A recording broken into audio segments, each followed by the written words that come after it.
So we're back for episode 40. Yeah, we truly are back. Lonely Stoner podcast. I'm Seth. And I'm Evan. And it's been a long time since our last episode, but we're back again, back like we never left. For real, I mean, it's not like there's going to be any rust because we're just chatting away in other ways anyway. So, Yeah. I mean, we're just here to talk about what we want to talk about, but at the same time, it's a very special podcast today. Of course, it's the end of year awards. We did this last year, and we're back again with it for 2025.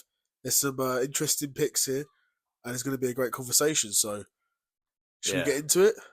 Dive right into it. The first one is the Lonely Stoner's signature award, the Sorry as Hell Guy of the Year. And we did a bit of thinking, and we could only find but one candidate for this award, and his name is John Cena. Yeah. And a lot of people might hear that and go, how can you say that about John Cena? But for me, it kind of just does encapsulate the award, in terms of what was advertised as a special retirement tour for Cena. You're going to see the very last of Cena. You're going to see him go against all his old adversaries, because some of them have now come back to WWE and a lot of them are still there from the time when he was in his prime. And it was just a flop, and nobody can tell me that he didn't really have the power to go, oh, no, I don't want this to happen, or I want this to happen. Yeah. I believe he did, but the way he's talking in these interviews, pretty much accepting being a victim to WWE and just being fed to guys and going outside, and the heel turn, nothing that happened within that heel turn really turned into anything storyline-wise. And it was just a whole year of it was just nonsense. A whole year of nonsense. Yeah. And the way he talks in interviews, he seems like he enjoyed the way the year went. So exactly, yeah, I couldn't agree more. You've encapsulated it all pretty well, and you're pretty spot on. None of the matches that he had were particularly good as well, and none of them were that good. That's actually another main thing for me that I don't think will be talked about enough. The matches were awful. If the matches are really good, at times you can almost forgive the storyline because the ends justify the means. This has been awful storytelling and awful matches. Awful in terms of just boring matches, like the ones against CM Punk, the ones against Orton, they were just boring. The one against Gunther, I said this from the second it was booked. I can understand while from a storyline perspective for Gunther, you want him to win, but I'm watching it, I'm like, I know it's going to be a boring match. And even that match, they tried to spice up, they did the table spot and all this other stuff, but it was never going to be some 5-star match.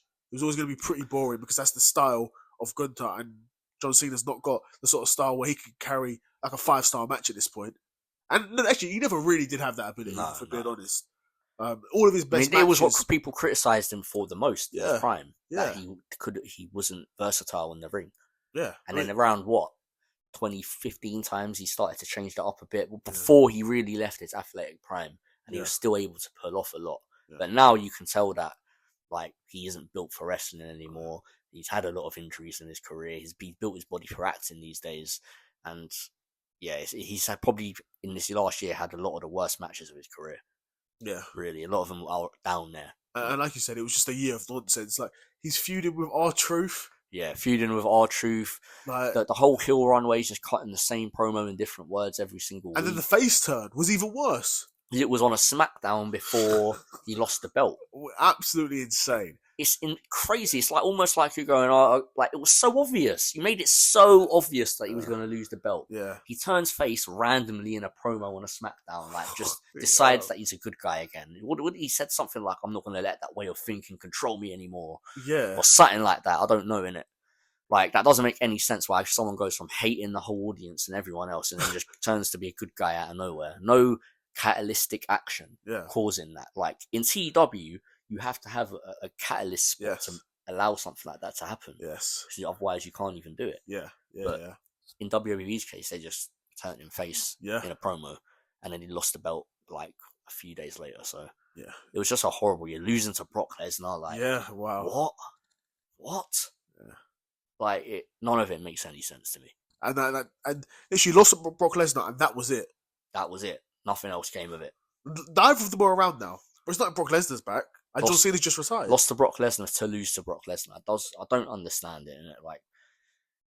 probably about a year ago, I was saying Triple H is doing good. He's bringing in new stars. Yeah. He's letting young wrestlers take the spotlight and work while also still having the old guys around.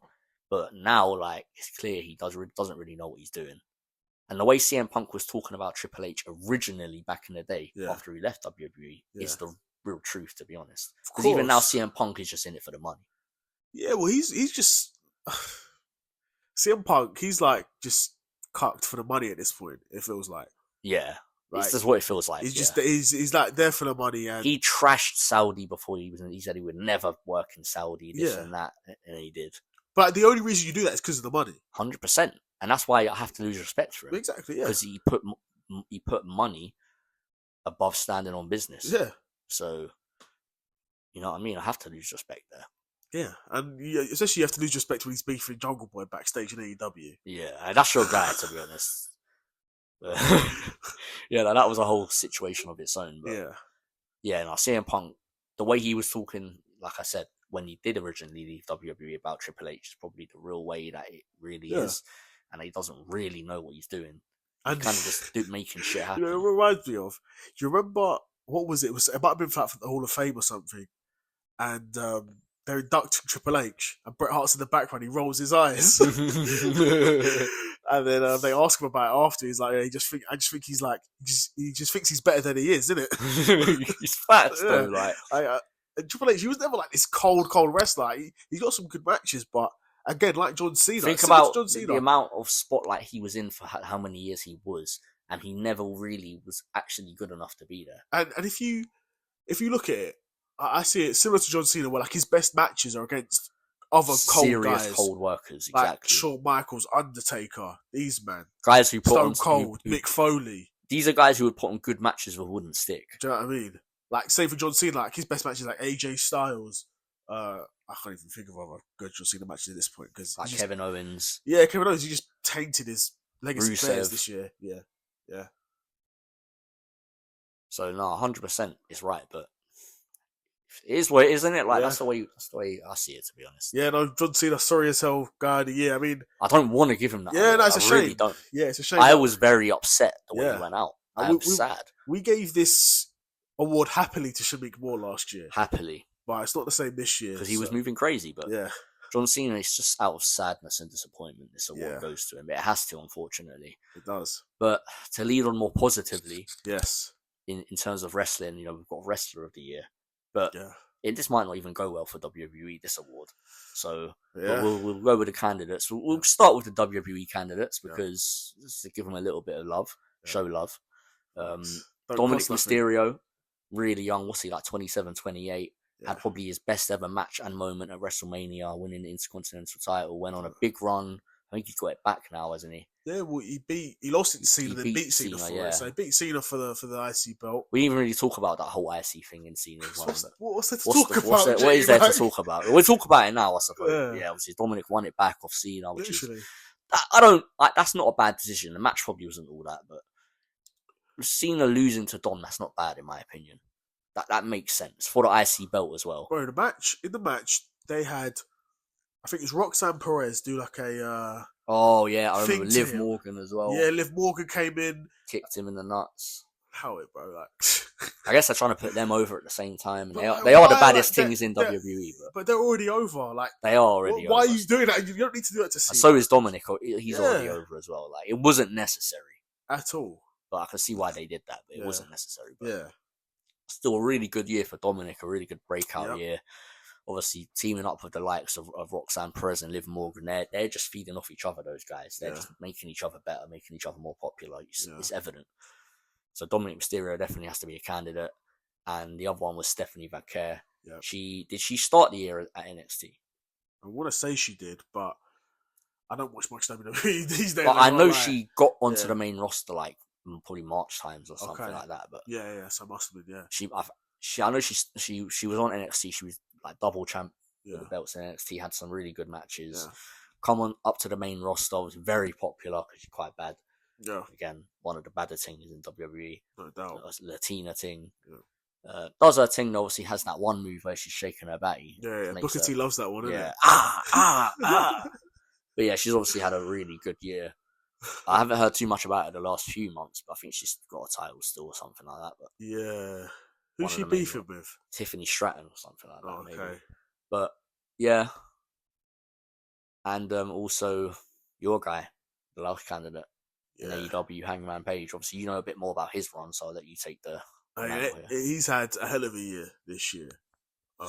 And he's been on a run for a while, to be honest. You know, he after he lost the title, and then after he lost the title and had that feud with Swerve Strickland, you know, A great swerve. you're sort of thinking what's next for Hangman to go on to other than the world title. But obviously, the world title scene at that point was dominated by Jon Moxley, and he was sort of beating guys, and Big run. I remember that. it was a big run, pretty boring. The matches weren't great, and like the thing is, another thing, you would hardly ever actually see the world title on TV because he would just have it like a backpack or something. Which is fucked. It's just weird, isn't it? Why would you do that? For real. You're just trying to show how twisted Jon Moxley is? Yeah. I mean, he's pretty fucked. But then obviously Hangman gets his title shot, and then in probably one of the best title matches in AEW history, one of the most important title changes as well. Hangman beats Jon Moxley in a great match, in a Texas Death Match. Lots of blood, lots of tacks, glass, and then to win it, he hung him with a metal chain over the ropes. Craziness. And had him tap out to become the new AEW World Champion. And of course, then he ran another amazing match against Will Ospreay at, I want to say, Full Gear. And again, one of those matches that is like an instant classic. You know, it's Hangman and Will Ospreay. You know they're going to put on a cool match. Then he loses the belt to Samoa Joe. And it looks like they're going to be doing a 4-way for the world title to end the year. Hangman, Swerve, MJF, Samoa Joe. Yeah. For the world title. Which you know is going to be crazy. Do you know what I mean, bro? Like, yeah. Hangman, they probably won't win that, but still no doubt it'll be a great match, yeah. Still a huge match, which to be a part of. The thing is, you can't say that about WWE. Nah. They haven't had any matches that you go, yeah, that's a huge match. And there's no one in the AEW main event. have had multiple. There's no one in the main event that you can like consistently go to like put on great matches, in my opinion. Other than maybe Drew McIntyre. I would say Io Sky as well. Yeah, in the women's, yeah. But no, 100%. I agree. I do agree. And like, it can be a bit of nuance with this award, but I don't mind giving it to Hangman Page at all. Because I think his year has been incredible. His rise up as well. Yeah. And like, you see with like Dominic, it's been coming. With Vaquer, she's had a rise up, but it's women's, it's not like as popular. Yeah. So I don't mind giving this to Hangman Page. I think Hangman deserves it. Yeah. Hangman deserves it. So give Wrestler of the Year to Adam Hangman Page. Yeah. Done his thing still. He did. Well deserved. Rose himself up a lot. Definitely. But yeah. I'm not sure what was even next, to be honest. Yeah, what else we got next? Let me go up the old notes to find out what's next. Okay. So after Wrestler of the Year, we have Film of the Year. Okay. Now, let me know if there are any other candidates you can think of. Okay. But I had Sinners. Yeah. Did you see Sinners? No. Okay, Thunderbolts. Yep. Fantastic Four. What about... What's the other I will say the Smashing Machine was pretty decent. Okay. I'll put it in that sort of Iron Claw sort of vibe. Okay. F1 movie? F1 movie, yeah. But you see me now that I actually know what F1 is about, I do kind of look back on that movie. I'm like, that film's silly. Yeah, of course. That film is mad silly still, but it was good though. It was always going to be one of them films. It was good though. It's probably... But is it? The thing is, it's not a film, in my opinion, that's like... Is it better than Thunderbolts or Fantastic Four? Because I think Sinners is definitely better. I want to say no, in terms of rewatchability. Like the F1 movie, I'll be real, I'll probably never watch again. The experience was good though. Yes, it was. Watch it in cinema, the experience is very good, but I don't think I'll ever watch it again. Unless maybe it comes out in cinema again. I couldn't imagine watching it at home on TV. Like Interstellar, same with Interstellar. Like I wouldn't want to watch that on like a TV at Yard. Yeah, for real. And Interstellar was one of those films that I saw first at Yard, and then we went to the what do they call that? The release anniversary. Yeah, anniversary. And it was just crazy. Yeah. I've only seen it in cinema still. Because when we watched it, was the first time I'd ever watched it. I'll swear. Yeah, and then they brought it out again. I watched it with my dad still in crazy, cinema again. Yeah, bro. crazy good. Like, Yeah. it's a religious experience. It's like Dune 2 in the cinema. Yeah. Like, you're there and you feel like you're just absorbing, like, For real. you're just absorbing something. Yeah, You know what I mean? Facts. Like, and when they're, Facts. especially in Interstellar, when they're flying down in a rocket ship, like, it feels like you're in there with them. Yeah. It feels like the whole room is just moving Bro, around. when they have Matt Damon for the airlock, bro, I genuinely jump when that thing explodes. Yeah. Because it just goes, it's silent, bro. It's just deadly silent, and Yeah. then bang! Yeah, it's nuts, bro. And then the whole, because, like, I don't know, obviously there are like 4D or 5D things out there where the chair moves around, but it basically happens because of the speakers in there. Yeah. And the whole room just moves. But yeah, crazy experience. But that's sort of the similar vibe F1 had. Yes. But I didn't see that in cinema though. Okay. I only saw that at home. But it's still very good though. Like, I can imagine if that was in cinema when they're racing. Yeah, but that's what I'm saying. It's probably insane still. Yeah, it is.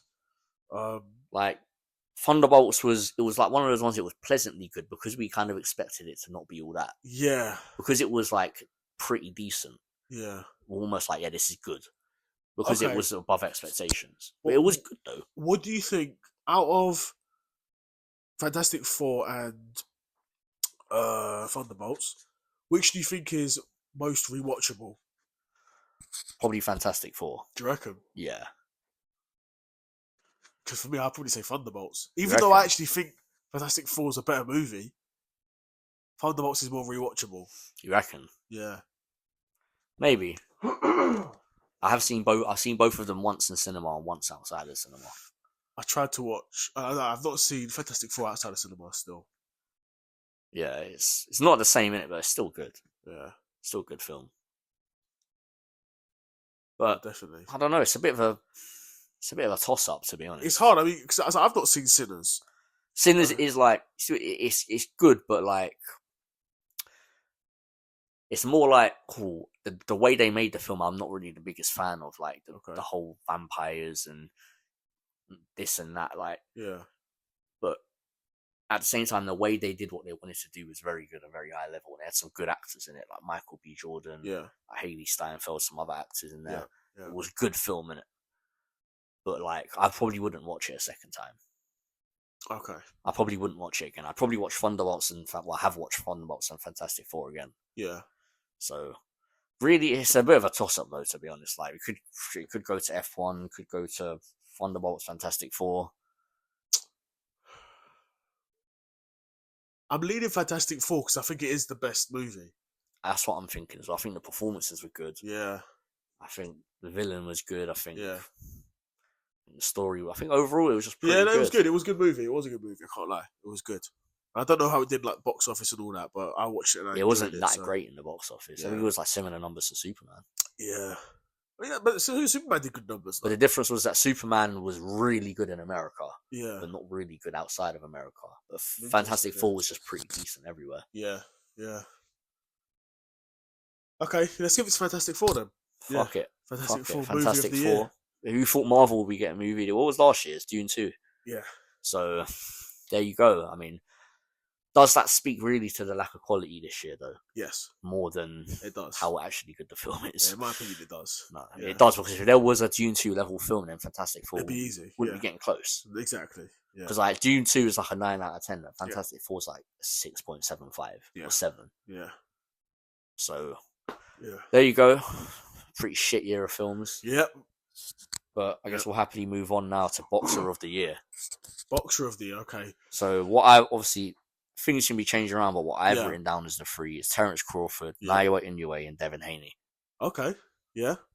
Because I feel like Crawford obviously only fought once, but it was arguably the best win in boxing history. Yes. Definitely. At minimum, like a huge career win, like an A+ career win. Yeah.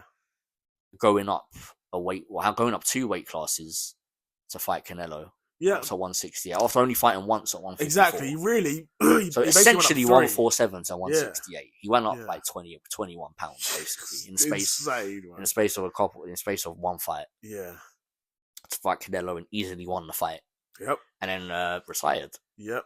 So I mean, I had his name down there before he retired, but now that he has retired, it's like weirdly a different conversation.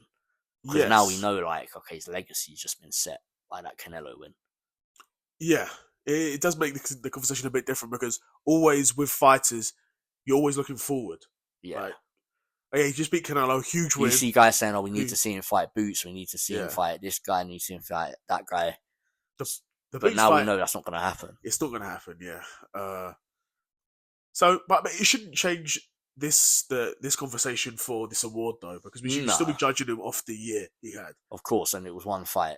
It was one fight. It was the biggest win of his career, one of the biggest wins in boxing history, and not only did he win, he made it look easy.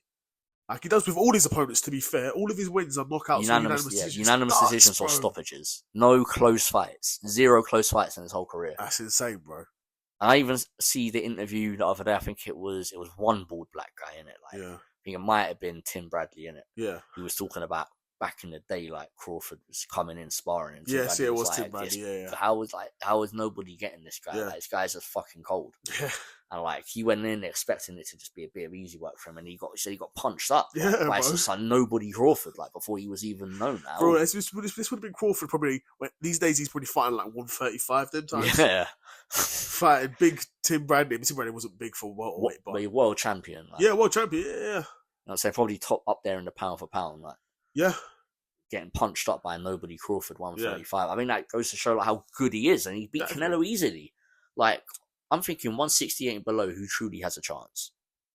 Who truly has a chance? I agree. Other than Boots. Like, if Canelo can't get it done. Yeah, other than Boots, who's really got a chance? So it has to be someone like Boots who has the technique, but also the power to, if he just lands. Exactly. And because the way Boots smells blood on a guy as well. Yeah. Like, if he has a guy hurt, that's it. Yeah. Like, I was watching one video, the guy was like, Boots' opponents go from perfectly fine to on the canvas very quickly. Yeah. So obviously that can happen, but Crawford knows he was incredible, and even only having one fight, it doesn't matter because of the sort of win it is. But we'll give the other candidates a bit of a shout. Naoya Inoue still, of course, has a fight. You know, before this, after the time of this recording, he still has a fight in December against Alan Picasso, who's an undefeated contender, I guess. But I've made a preview about that fight. It'll be an easy fight for Naoya, in my opinion. You know, we're assuming he's won that. Really, like this guy, Picasso. He doesn't look too bad.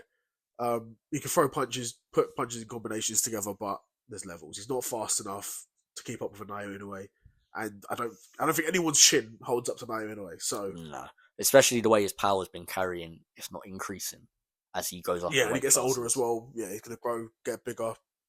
It's curtains for guys like Alan Picasso, but yeah, if he wins that fight, which was assuming he will, we would have had 4 world title wins or defenses this year, which is insane. Yeah, very crazy. I think you told me like he'll be the first person to defend a ring title 4 times in a year since Larry Holmes. Yeah. So when would that have been? Like 80s. The 80s. Yeah. Which is just crazy. I mean, I think he already either has the record or is about to break the record of most title wins in a row. Yeah, bro, it's crazy.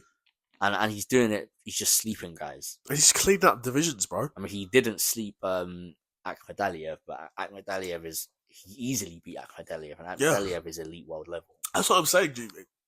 But these guys don't look like it against Naoya. No, that's why you watch him fight anyway. You're like, these guys are dead. Like, he's just some punching bag. Like, no, bro, no.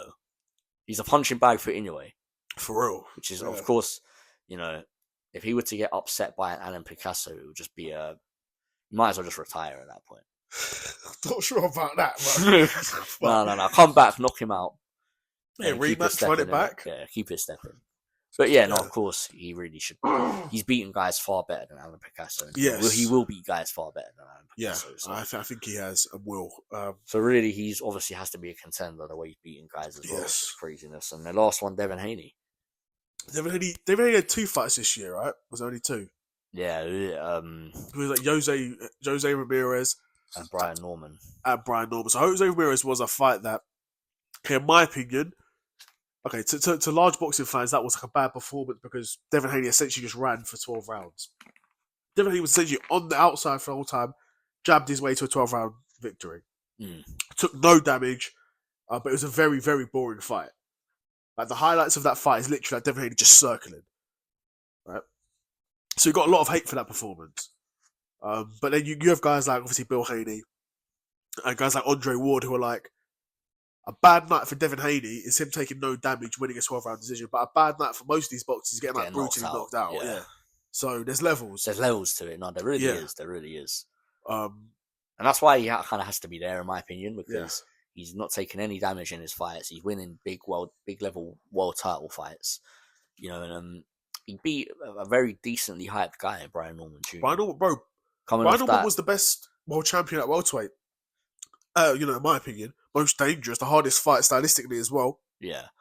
And Devin Haney dropped him, Yeah. beat him pretty easily. But now everyone's saying, "Oh, Brian Norman was shit." Yeah, you want to say that afterwards, Yeah. isn't it? Yeah, you better want to say someone shit after they lose. Like Yeah. that doesn't make sense. That's boxing, though. Are you gonna call someone shit after they lose? That's boxing, though. Jay. Like That's what the boxing, fuck? bro. That's boxing.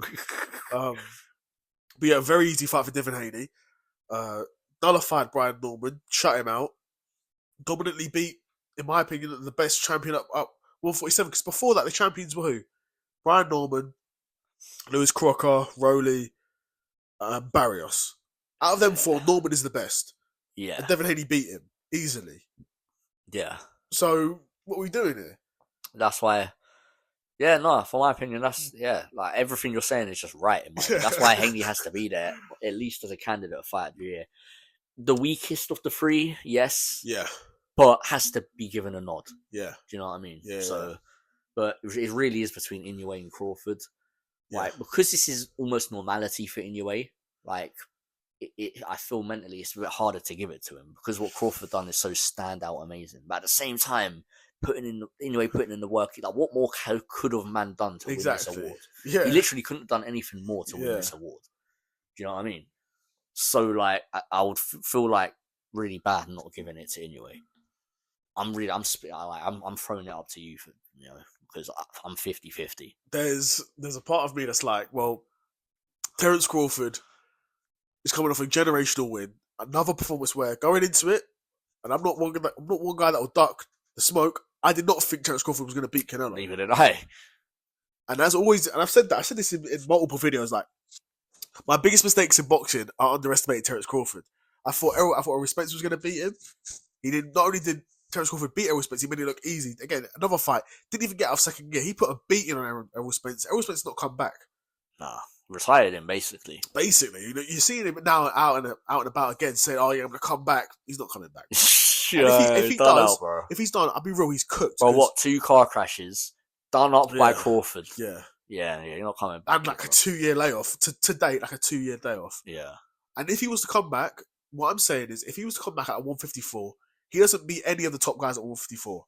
Nah. He doesn't beat Fedor. Fedor would whoop him, bro. That would be dark. It'd be peak for him. Fedor would beat him. Ortiz would beat him. Boots would beat him. Murta's Alive would beat him. Now 154 is rough. But he can't go back down to. I don't think he's like physically able to make 147 again now. I think he's got too big. Yeah, 2 year later. 147, he can maybe make a run at because the world champions are kind of dead. In my opinion. But how old is Errol Spence Jr. now? Like, I don't know how old he is. He's probably like early 30s. He's not that old. Maybe. And he's only had one bad loss. Maybe he can make a run at 147 again. But I don't think he will physically try and make that weight again. I think if he goes back, he'll try and do 147. If I was him, I would come back at 154, face someone like top 30, win, then try and politic for a world title fight. Hopefully one of the big ones. Hopefully like a Boots, get a big payday. Yeah. And then lose, and then that's it. Yeah, fuck off. Yeah. Yeah.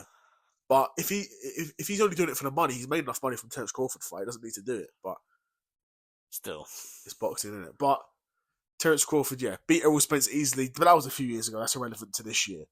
But beat Canelo. Well, like I said, without getting out second gear, it's easy, bro. And you can tell from like the second round, you're like, oh, this is going to be. You're like, you don't even need to watch the rest of it. You're like, and again, obviously they make it look a lot closer than it is with the scorecards and whatnot. But, yeah, but like Canelo won at most 3 or 4 rounds. Yeah, and this is why you can't like just look at the numbers when you're looking back at boxing history. You can't always just look at the numbers because it's everything. If you don't watch I've been saying fight, to you recently, everyone's career and almost every win in everyone's career needs context. Because context is so important in boxing. Like, so much shit could have happened that would change the way you view something. Yeah. But that you're just not going to know about it if you don't look for it. No. So these are the things that are important. Yeah. But yeah, it's tough. Like I said, there's nothing that Inoue could have done more to not win this. Exactly. That's why it's dark, innit? That's why it's 50-50 for me, because How can a win like that happen with Crawford versus Canelo where we not give that person fighter of the year? But how can a guy not defend it? How can a guy defend his Ring Magazine title 3 times, potentially 4 times in a year, and he not get it? It's true. Because technically, okay, deep it. They might Both have to just guys- share the awards. It could be joint. Last year's Wrestler of the Year was joint. They might have to just share the award. Because deep it, what Crawford done, moving up 2/3 weight divisions, is something that hasn't been done in time. Yeah. And then defending the Ring Magazine belt 4 times is something that hasn't been done in time since Larry Holmes in the 1980s. We're literally both generational talents, Stu. Yeah.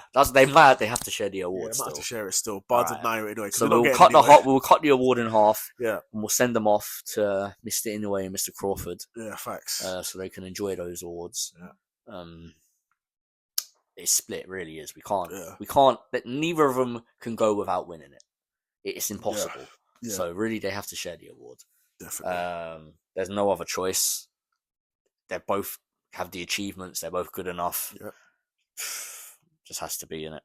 Yeah. If there were even any sort of weaknesses to poke at about the way their years have gone, we could figure out a way to give it to one of them. Yeah. But there's just none. So after Boxer of the Year, we go to MMA Fighter of the Year. Okay. What I've got down here, Yep. Islam Makhachev. Obviously, Okay. I think he fought twice, Moicano, Yeah. and obviously going up and then defeating Jack Della Maddalena to win the 170 title. Yep. Ilya, what did he fight? Once? Yeah. I want to say Once against Charles. Yeah. Obviously knocked him out brutally to win the lightweight title. Because what was his win before that? Max. That was last year, wasn't it? Yeah. So, yeah, Ilya. And then Pereira. Okay. I think he... What did he only fight once this year? Twice. He lost to Ankalaev. Twice. So lost to Ankalaev and then came back and beat Ankalaev. Yeah. So that's why, obviously, I've got Pereira specifically because of the reason he lost to Ankalaev, came back and then fucking smoked him. What about your boy Hamzat? Fuck him. Fuck him, mate. Fuck him. Okay. But yeah. Okay. Really, like, this is like 33 for me. Really? Okay. Yeah. Because for me, like, Islam and Ilya really should be winning those fights.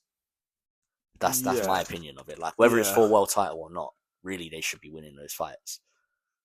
But Pereira, he shouldn't necessarily be winning the way he won. The second fight, I'll be real, Ankalaev folded still. Yeah, he did. He felt did. the power and just didn't want it. Which, to be fair, there's nothing wrong with, like, that's not a slight on Pereira. It shows how much power he has. Like, he's making world champions fold like that. Beat him like a minute and a half. Yeah.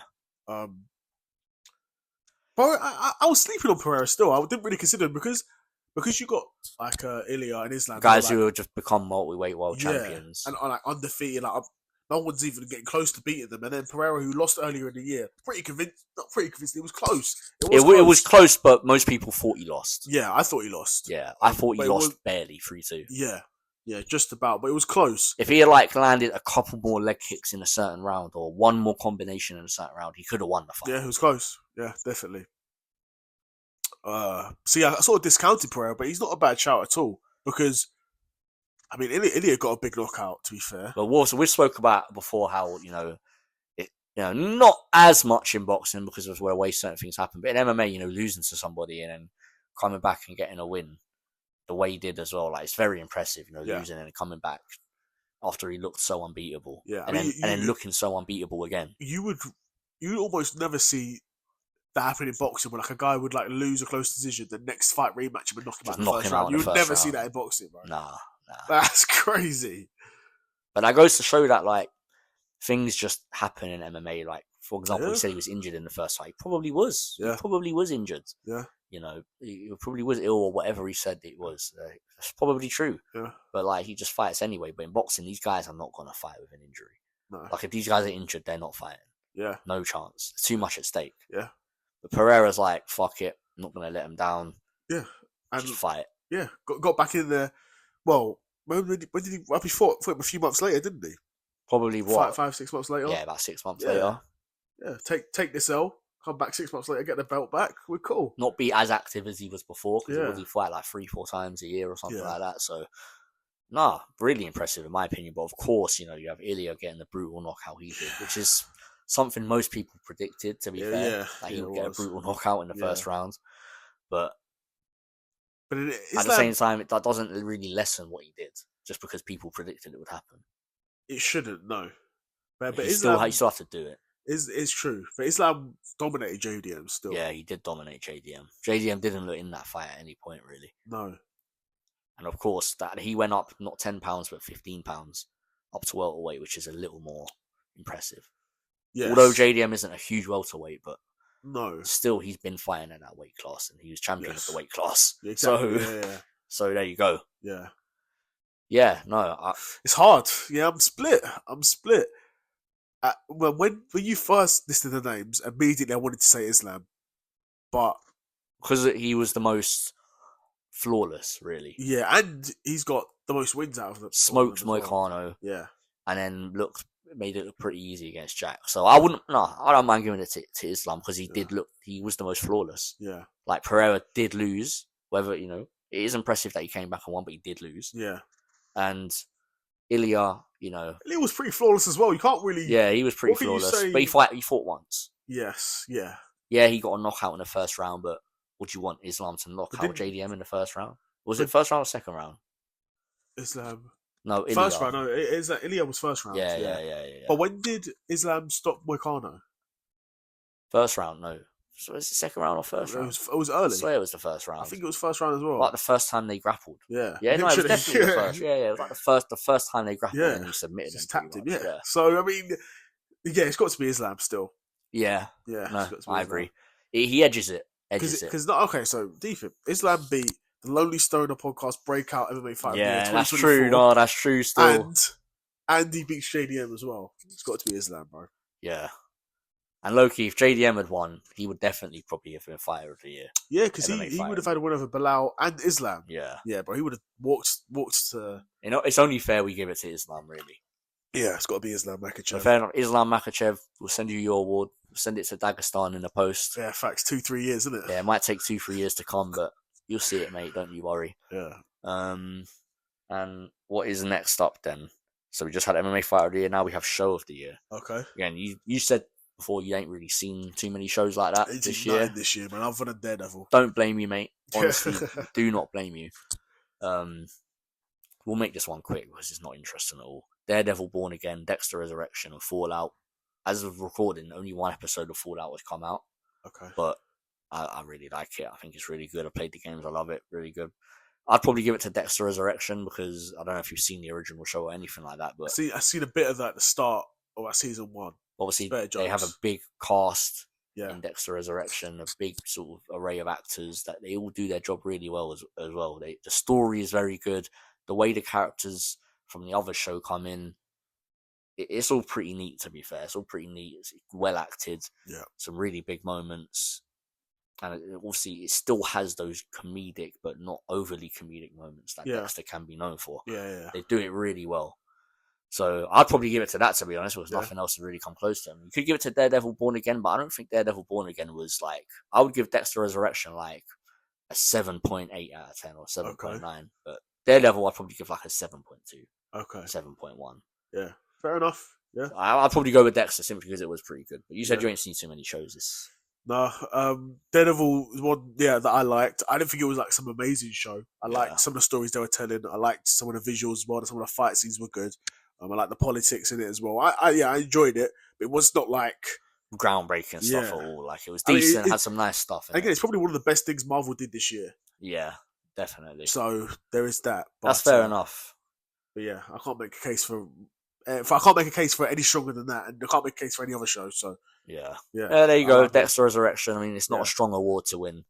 It's not that prestigious right now. Not yet, isn't it? Yeah, but if things go better, then mate, you never know. Thanks. But now we'll move on to breakout MMA fighter of the year. Okay. So this is between Ian Machado Gary, Joshua Van, and Lerone Murphy. So one of your shouts was Ian Gary. Yeah. What about his year? Let me pull up his record. Yeah. I think he's fought twice. The MVP and Prates. I mean, 2 good wins, bro. Those aren't. No, Bilal Mohammed and Prates. Oh, okay. Did you not fight MVP this year? Hold on. No. Okay, was that last year? So Bilal and Prates. Yeah, beat Prates by unanimous decision in April. Yeah. And back in November, beat Bilal Mohammed by unanimous decision. And for a guy who's only lost with Shavkat, innit? Yeah. He didn't lose badly at all. It wasn't that much of an action-packed fight. His loss to Shavkat. Yeah.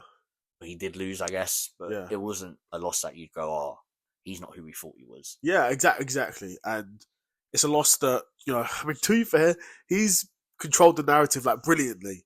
Like, not many guys can like increase their stock after a loss. I made Shavkat look human. Yeah, like that's kind of impressive to do. And then he goes on and wins more fights. So it's not like he had that fight, lost to Shavkat, and it's not like he got fraud checked. Nah, it wasn't one of those sort of fights. It was a fight where you look at the guy and you go, okay, yeah, you can be a top guy still. Yeah, and he's proven that, and that's why I think he deserves to win this award, like as breakout, because he's proven that he can, come off a loss against a very top contender and still navigate his way through the division and beat top names. Like Prates was a guy who, no doubt, I can imagine being ducked quite heavily by top welterweights, and Bilal Muhammad, a former world champion. I mean, just look at the way Prates done Leon Edwards this year as well. Exactly. Absolutely stiffed him. Yeah. Disgusting. Yeah. So they're two very good wins, you're right. Yeah. Like, he deserves his place on this nomination list. Definitely. Like, and they're two fights as well. Like, people were picking against him. Yeah. You can't forget that as well. But I agree. I think Ian Gary's very good. Like, as much as I might not like him or some of the things he says or does, like, he's a very good fighter. I can't. The thing is, even when I see him though, he seems calm. It's just that everyone calls him a cuck, innit? He's just a bit bitchy, innit? Like, he's just wimping. He's just a bit of a wimp, like. Yeah, you know what I mean? Yeah, but got to be.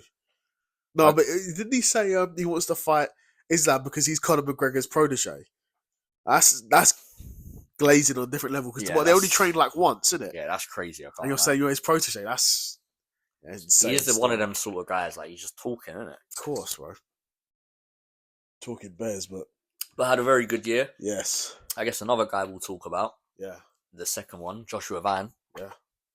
How many wins did he have this year? 4 wins. Damn. This year. Beat Ray Saruya by unanimous decision, which is like some undefeated Japanese guy, I think. Bruno Silva, which is like some little tanky Brazilian guy in flyweight. He TKO'd him. And then he beat Brandon Royval in Fight of the Year contender by unanimous decision. And then, obviously, the unfortunate incident with Pantoja happened, and he became champion, which... I mean, that's sort of a guy going from literally a contender to becoming a champion. 24 years old as well. At our age. Yeah. My age. Well, younger than me. Yeah. And he's champion in the UFC, and he was not really known before this year. I mean, isn't that like the definition of breakout? Low key, innit? I mean, can we even make a case for anyone else now? Well, he was on a 2-fight win streak before the year started. Yeah. And now he's on a 6-fight win streak and he's champion. That's breakout, bro. Like, he does kind of define the award. Yeah. Just went from like probably unranked pretty much. He was probably unranked or basically unranked, like 15 or 14. Yeah. And now he's champion. Yeah. Like, we don't even really have to go to the next guy. But we'll show some love anyway. You've got Lerone Murphy there. Yeah. I want to say what? He fought twice. Yeah. I think he beat Josh Emmett. And then Aaron Pico. Oh, yeah. Yeah, that's right. Good wins. Josh Emmett's like a alright win. Like, you see that on someone's record, you go, okay, like they're good enough to beat Josh Emmett. Yeah. Definitely ranking worthy, top 10 worthy. And then obviously knocks out cold a guy making his UFC debut, a guy who's been knocked out badly before. It's hard to, because in my opinion, Aaron Pico was doing really fucking good in that fight. Yeah. Like, I think he was performing really well. I hear it. He was like kind of bitching Lerone Murphy about. Yeah. And he was landing the shots he wanted, but the guy is just like, imagine Michael Chandler, but like times 10 aggressive.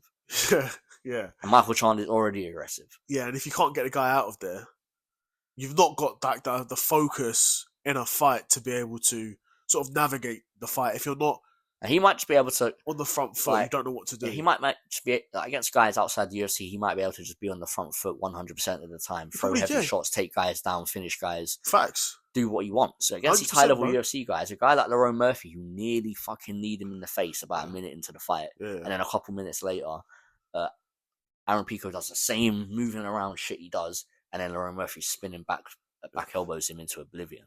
Yeah. I mean, it's hard to say how good that win is. I do think Aaron Pico would be like top 10, nearly top 5 worthy in the UFC if he would just stop moving so fucking crazy. Like, honestly.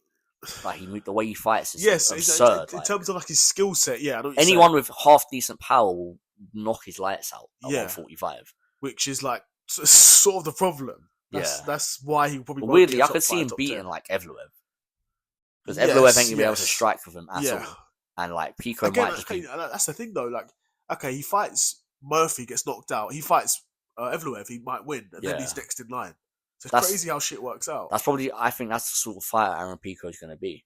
But yeah, that's all in relation to Lerone Murphy's resume, I guess. Yeah. But he ain't going to win. It's Van's award. Yeah, it's Van's award. Yeah. Joshua Van, well done. You'll get your award in the post sometime in 2040. Yeah, thanks. We backdate it. Yeah, we'll backdate it. You know, you'll see it eventually. Eventually, yeah. You get a little plaque or something. But now we'll move on to the last award, Breakout Boxer of the Year. Okay. Fabio Wardley. Yeah. Andy Cruz. Yeah. And Nick Ball. Yes, I mean, who do you want to start with? I feel like we kind of know who's going to win the award. Yes. So we'll start with the other two guys that won't. Yeah. So we'll start with Nick Ball. Okay, I mean, Nick Ball, who's he fought this year? He fought I'll pull up TJ Doheny and Sam Goodman. Those were his 2 wins for this year. He stopped TJ Doheny in the 10th round and went the decision with Sam Goodman. Now, both guys, in my opinion,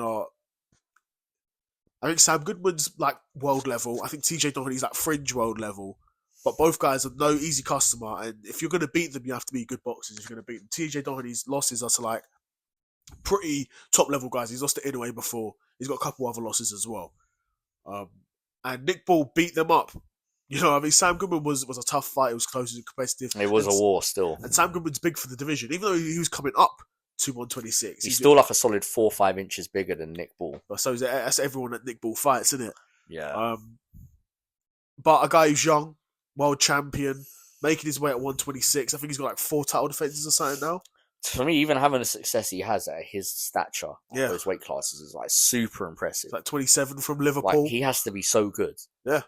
Like, and bro, he doesn't sit down between rounds. No, that's crazy. That's so lit, bro. I genuinely fight. I think he could be doing those 15 rounders. Like, if they were like, we're making world title fights 15 rounders now, like, he'd probably just mash everyone up. Yeah. Because if he's still there in the 12th round, like, you're getting finished in those 13th, 14th, or 15th rounds. That's it, man. He could probably fight a whole other 12 rounds after he's done. He's moving crazy, bro. The way he's fighting in round 12 he's still is throwing crazy. combos in the 12th round. Throwing bare punches. Yeah. Throwing like 8 punch combinations in the 12th round. He's absurd. Like, his style is insane. Yeah. I rate him a lot. Like, he's one of my favorite fighters, definitely. You can see a lot of guys that know kind of boxing and English guys and know about him rate him. Yeah, exactly. Yeah, if you know boxing, you know about Nick Ball, you'll rate him. Yeah. And the only people that don't rate Nick Ball are people that don't know him. Still, literally, he's just so fun and he's so good as well. Yeah. So Nick Ball's definitely. I say he doesn't sit down between rounds. That's just crazy. It's very cold. That's different level of conditioning still. And there's times where like he's like standing in the middle of the ring waiting for his opponent. His opponent's still on the stool, G. The thing is, sometimes he is the prototypical British fighter, just getting punched up, just there still, just throwing But at the same time, you see him box sometimes. You're like, this guy can fucking box. Yeah, like, this guy can box. Yeah, I rate him, innit? Like on this list for a reason. Definitely breakout boxer of the year. Then we've got Andy Cruz. Yeah, came into the year 4-0. Ended 6-0. World title fight scheduled. I mean, he's not found anyone at the pro level who could even remotely keep up with him yet. Yeah, the last guy he fought was really just a punching bag for him. Couldn't get close to Andy Cruz. Andy Cruz had his way with him, finished him. Yeah, and it was something that we mentioned earlier about Andy Cruz's style, where he's still largely fighting the amateur style. He needs to, like, in my opinion, if he's going to fight these guys at world level, he needs to change his style a bit more to suit the pro game. He's going to need to sit down his shots a bit more and deliver them with more power. I mean, the thing is, because he's able to land clean on these guys, you know, the power will come. Like, if you're landing cleanly on guys, it's going to happen. Do you know what I mean? But there's tough fights at 135. But in my opinion, at 135, Andy Cruz is one of the top guys. He'll definitely be in the world title picture because he's a generational talent, in my opinion. Accomplished everything there is to accomplish in the amateurs, like a insane record. When he win golds at the Olympics, I the think World I was looking at Championships. his amateur accomplishments, and he's never won silver or bronze in anything. Only Bro. gold. Only golds on his Bro. resume. This Cuban guy coming in, he's dancing around, he's making guys look silly, right? Yeah. Came into the year, like 4-0, he's now 6-0. He's got a world title fight scheduled for January 2026. To those of you that know about Andy Cruz, he's not really breakout because people who know about Andy Cruz know about him before he even turned pro. So if you know about him, you've already known about him. It's the thing. It's the same thing for me and like guys like Andy Cruz, guys like Shakur, guys like Keyshawn Davis. These are guys that I knew were going to be world champions before they even turned pro. I knew like as long as everything sort of goes the way it should and they don't have like a bad injury or like an upset lost early, these guys are going to be world champs. So it's hard to like me give, or like, even like a Devin Haney, it's hard for me to give these guys like prospect awards because I know these men. They've been about. Do you know what I mean? They've been about. But these guys are true breakout fighters. Yes. Who weren't talked about, weren't known really. Yeah. And then because of the year they've had, are now getting more into the mainstream. Yeah. And I think with Andy Cruz, going into this year even, it was still a fact of like, we need to find out this guy's level. Yeah. Like, just keep raising the level until now. He's 6-0, going to be fighting for a world title. That in of itself is crazy, to be fair. Yeah, 6 fights on his pro record, but he's probably one of the most accomplished amateur boxers ever. I mean, most guys at 6-0 are barely even fighting for like area titles. And man's going to be fighting for a world title. But it's crazy. He's 6-0 in boxing, but still in boxing, he's accomplished more than what most boxers will accomplish in their entire career. Of course. Even before he turned pro. Of course. He's accomplished more in boxing than what most boxers ever would. 100%. Which is, it's like you said, it's almost like you know the level, like he's going to be fighting for world titles. It's just a matter of like when and what's going to happen when he does. Yeah. So definitely had a breakout year. Definitely 100%. Yeah. But again, like you said, like it's hard to say breakout when probably most people that know about him probably have known about him for a while anyway. But still, like we said, you know, went into the year 4-0, leaving the year with a world title fight scheduled. For real. There you go. And now we'll move on to the last candidate, Fabio Wardley. Yep. Fabio Wardley with wins over Joseph Parker and Justice Hooley this year. Honestly, both fights he was losing, in my opinion. Both fights where, I mean, the Justice Hooley fight, he was getting comfortably outboxed for the duration of that fight. But then gets the huge knockout win. He was losing until he wasn't at the end of the day, and that's what will be remembered. That's boxing, and all that matters is who wins. That's not actually true. It's not all that matters, but like in the context of how those fights were won, like, it definitely matters. And what happens next to both guys, like Wardley wins that, he goes on to fight Parker, and now he goes on to fight Usyk probably, or fight for a world championship. Hopefully, is what he's hoping for. And then the Joseph Parker fight again. He had a better performance against Parker, but again, he was still losing in my opinion. Yeah, he was losing. But in my opinion, I'm also like Joseph Parker. You gotta stop playing with your food. Like he could have finished Wardley. That's why he's beatable. Yeah, because he does that. Yeah, because he doesn't he will just land a little 50%, 30% combination and then back out. But he'll just keep doing that. Yeah. If someone's getting gassed or clearly getting worn upon, like Wardley was, like you could see it taking a toll on him throughout the fight. Like Parker's not increasing the pressure, not increasing the volume, not looking for anything more. Just giving Wardley that chance. Yeah. Leaving him with that chance that he seems to be pulling off time and time again. Yeah. Just late round knockout. So, but I mean, two big wins. Again, 2 wins where he came from behind, pause. Yeah, every pause. He came from behind, pause, and got huge victories. And again, he's going to be a guy who, like Andy Cruz, will want to be fighting for the world title in 2026. How that comes about and what that looks like, I don't know, because if Usyk's going to be fighting... I mean, Wardley has been raised to world champion, right? Oh, yeah, he has, that's facts. Yeah, Wardley has been raised to world champion, so guaranteed his next fight will be for a world title. Anything crazy happens. Yeah, okay. So in which case, you just know who's going to be his... I mean, in my opinion, if he's the... It might not even end up being Usyk his next fight. If he's the champion, didn't Gassiev just won the regular belt? Why doesn't Gassiev just fight him and then they unify? It's not a unification though, because it's a regular and super. It's not a fucking unification. It's all bullshit belts anyway. It is still. I guess Fabio Wardley is recognised proper world champion. Yeah. Yeah. What's it? WBO. WBA. WBA. Yeah. So there you go. But yeah, It's got to be Wardley. Got to be Wardley, innit? Yeah. 2 huge knockout wins. The manner in which he won British. as well, like craziness. Another British heavyweight winning breakout boxer. Yeah, like I'd love to see another British world champion, another one. Yeah. I'm saying facts. Yeah, both. Yeah. So at the time, I think, at the time, Daniel Dubois was IBF world champion, and Wardley's WBA world champion. Yeah. Wow. Damn. Now that's an award that's got some prestige now, isn't it? Yeah, the only British guys have won. British world champions. Even though Dubois lost his next fight, he got slept. Yeah, it's alright though. But what happens to Wardley, innit? He fights Usyk's next to get slept. Nah, it's alright though, isn't it? Right, and then Moicano had his next fight. He got slept. He got stopped. Maybe we shouldn't give guys the award, innit? Thanks.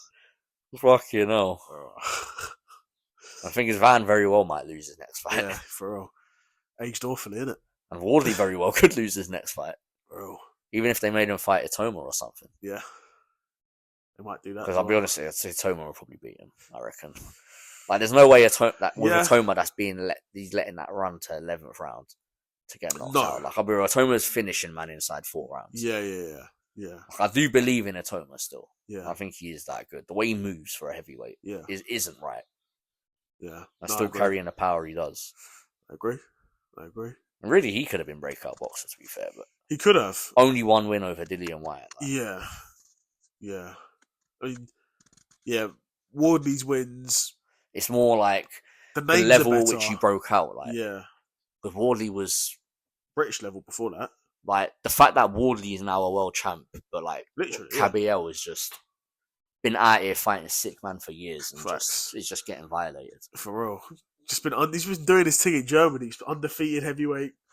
Just out here working his way up. Of course not, bro. He's having to fight fucking like Makhmudov and who else was it? I can't remember, bro. Yeah, he's fought a few guys still, but he's been about for time. Yeah. And never got the opportunity still.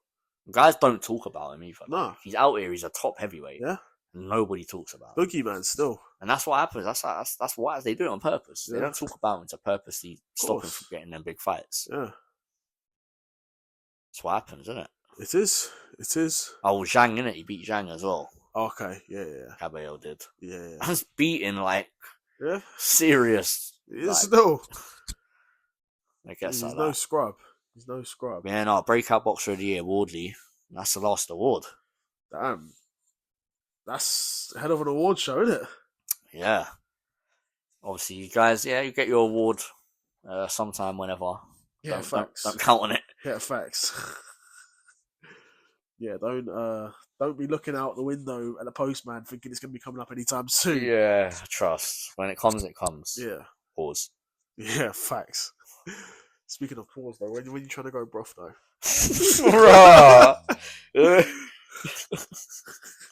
Or award session broth trip. Hey, man, don't tempt me. Jesus. No, it was cold on Monday. I was telling you, we had to be in the gym, so it saved me from the demons, innit? Yeah, trust. I had to get in the lab on Monday. Facts, because if I didn't, then I definitely would have. Who knows what would have happened? I know what would have happened. So you can tell exactly what would have happened. Give you a play-by-play what could have happened. Nah, can't be doing that, man. Can't be doing that at all. But it's in the lab though. It's fun, isn't it? Yeah, man. Always enjoy it. Yeah, it was cold. There's some pad work, working on some lane combinations. Not too, man. We're working on our game. That's it, bro. It's got to improve something. Work on everything, bro. We were doing work on the jabs, combinations, body shots. Yeah, footwork as well. Yeah, all of it, bro. It's in the lab, bro. That's it. Yeah, man. Yeah, coach rates you as well, though. Still. Yeah. Yeah, because he's asking about you on Thursday. Yesterday. Oh, sparring. Yeah, well, he asked where I was. Yeah. Oh. Yeah. What did you tell him? I didn't even know that it was on and that. Yeah, and you had work as well, innit? Yeah. Yeah. But still, I could have. If I'd known, then I could have got there. Yeah. But still, is what it is, isn't it? Yeah, no, he's bugging though. How's he saying this is the last session and then? Yeah, this is the last session of the year. I'm sorry. All right then. Yeah, for real. I only noticed it because I saw him message in the group Yeah. saying today was the last day. I'm like, right, okay, I guess it's on then. Guess like that. For real. But no, sparring was lit though. Not that lit, but it was good. It was fun. It's always fun though. Yeah, I'll get back at it. Yeah. Like, back in January, back in the lab in January still. Well, Interclub though. Oh, you can get some interclub fights. Yeah, bro. Yeah. Just go bare hard and try and knock them out, innit? Gets like that. What you fight at 130? Nah, lower than that. Lower, I reckon. Nah. It's only an Interclub. You don't have to cut that weight. Not 130. Probably like. What do you walk around at? What are you walking at now? Like 150. Oh damn! Okay. So what Interclub? So they do Interclub each quarter, innit? Okay. So if you want to go to one that was like quarter 1, so it'd be like February and March, you wouldn't be fighting at like 130. No, why not? You think you get from 150 to 130? And Yeah. you probably could if you're like deliberately trying to do it. Yeah. Could, yeah. But it's not that serious. It's only Interclub. It's not that serious still. The thing is, enough. If I stepped in there like 150, there will be guys who are like 6'1" and shit. No, there won't be. There won't be. So, you're not going to see some demon, some unicorn player build. Fondoras, like Espinosas and that. Yeah, you're not going to see some unicorn player builds. Oh, you did? I did, yeah, because I'm like heavyweight. There's no upper limit. But if anything, that means you shouldn't be seeing them. No, it means I should because there's no upper limit. You should be seeing fat guys. I fucking wish. I should see a fat guys. If I see a fat guy, it's gonna be easy food, bro. Nah, I ain't trying to get knocked out. Nah, no one gets knocked out of those things, bro. Just do the BJJ, innit? Well, fuck that for a laugh. It's not even train BJJ, you just train boxing and then sharp and do BJJ. Well, I just get submitted bare easily. Yeah, for real. They start crawling on their ass, innit? I just start throwing elbows in full guard. Bro. Just brutalize them, innit? Yeah, no, guys be jumping in still, just like doing that. Guys be jumping into the cage and like trying to attack you and like get you off of them and stuff. Yeah, that'd be nuts. Self-defense. I wonder how that would run if you said that to them. What is self-defense? Start elbowing them and then saying it's self-defense. I don't know, like, probably call the police on me, innit? Bro, do something. If you do something, but yeah, man, episode 40. That's the awards, though. Yeah, no, I feel like before we finish, we have to give an honorary award to what's my man's name even? Agent 5.5. Yeah. Got to, bro. We got John Pork on his chain talking about Tim Brain cheese rot. sandwich and the brain rot breakfast, the Tim cheese sandwich, innit? yeah, this guy is always talking about like, listen, now John Pork's been revived, like by the CIA agency. Always saying like he needed to take out a loan for the reconstruction of his snout or something. So that's fucking wild. This But shit so, like, what was he saying on today's? Like he was like I call Freak Bob's phone just to hear his voice. It's like I pay for his phone line. Yeah, keep it on. Yeah, facts. And he's wearing like black Montclair t-shirts, Yeah. dripped out, but like he's just. Like, you got John Pork on the chain, bro. Got to, bro. Now he gets an honorary certificate. Yeah, he does. Still, I mean, my man, and you know the guy who puts John Pork in like his family, in his grandparents' pictures. Yeah, that is insane, bro. Like those pictures, they look like he was actually there. That's why the grandparents like wigged out when they see like, who is this guy? Just right, this fucking... I don't know why. Like, it's not funny, but it is funny. Yeah. It's funny because it's not funny. Yeah, for real. Like that's why it's funny. This is a fucking pig hybrid, man. In your family pictures. So you got my man. We'll talk about Tim Cheese and Freak Bob. Like, oh my days. Nah, I respect in it. They're funny still. For real. Yeah, honorary certificate goes to my man. Definitely, man. Honorary Loner Stoner for certificate. Definitely, man. It's been a crazy year though, 2025. Yeah, it really has. Too much content. And a crazy year for content. I don't even know what we was at this point in 2024, but now we're at 266 subs. Bro, it's crazy. On the journey, man. We're real. here. You know, had loads of content dropping. Stuff dropping literally every day. Yeah. Literally every day. So you always got videos dropping. Yeah, bro, you just got to keep it up. Just be That's all. waking up, watching a couple videos of my morning spliff and that. That's it, man. Got to. Yeah, man, just got to keep it up. Just keep it pushing. Keep the content pushing. And keep rossing it, you know? Tell me about it, mate. That's it, man. Got to. No other way. But yeah, man, episode 40, and I don't know, we should do another episode before the year's out, but if we don't, then, you know, we're out here still. Yeah. No, definitely we're out here regardless. Yeah. No, we're out here regardless, innit? For real. It's calm. But yeah. Okay, I've been Seth. I've been Evan. And we're out. Cool. Peace.